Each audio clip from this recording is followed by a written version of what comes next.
JJ, you could go a lot of directions with this, but just the kind of ease to which Austin was getting what he wanted and shots were falling, and how much did that you see was kind of a reflection of the way the team was playing and Luka drawing all the attention versus just what he initiated himself? Just overall, for our team, those two guys, and LeBron as well, of course, they're going to initiate, they're going to play off ball to get on ball, they're going to sometimes draw two, they blitz Luka behind half court on the first play of the game. And, there's a responsibility there to make good decisions. And I thought, for the most part, Luka and AR and LeBron with his passing as well, it's a great game for all three of them, making good decisions.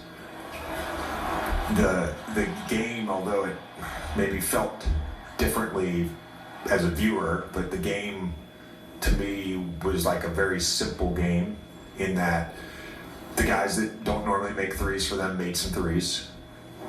We had too many turnovers in the first half. And then in the second half, we stopped turning the ball over.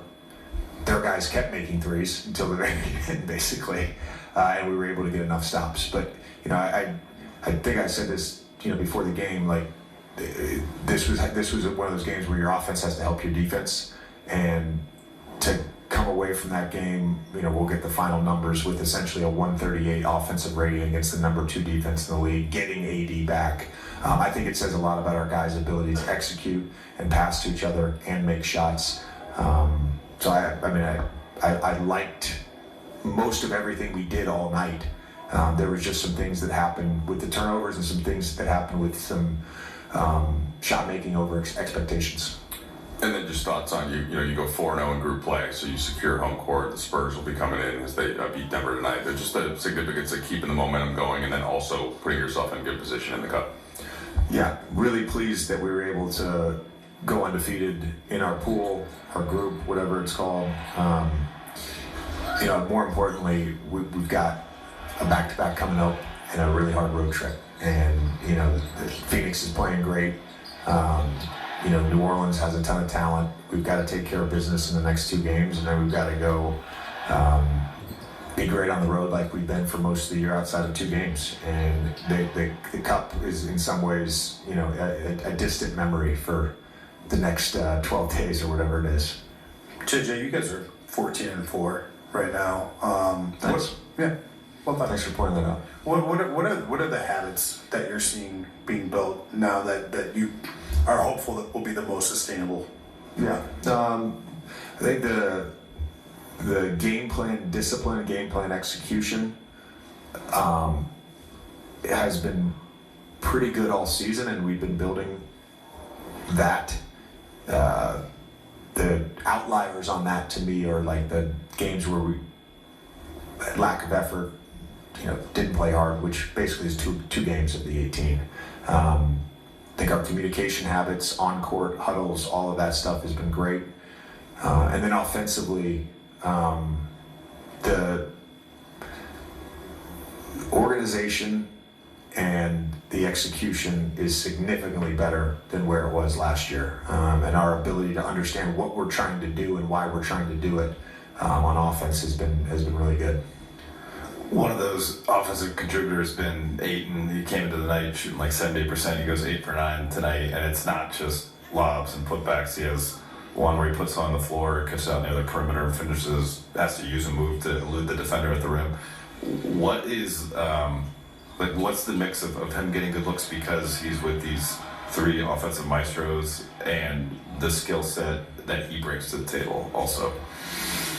Yeah, I had a great conversation with DA this morning. I would have had it, a few nights ago, but he was going to be out, so I waited till today. But it was essentially, he's doing a great job of understanding how the offense is being run and who the offense is being run through, and then playing off of that, which we saw tonight.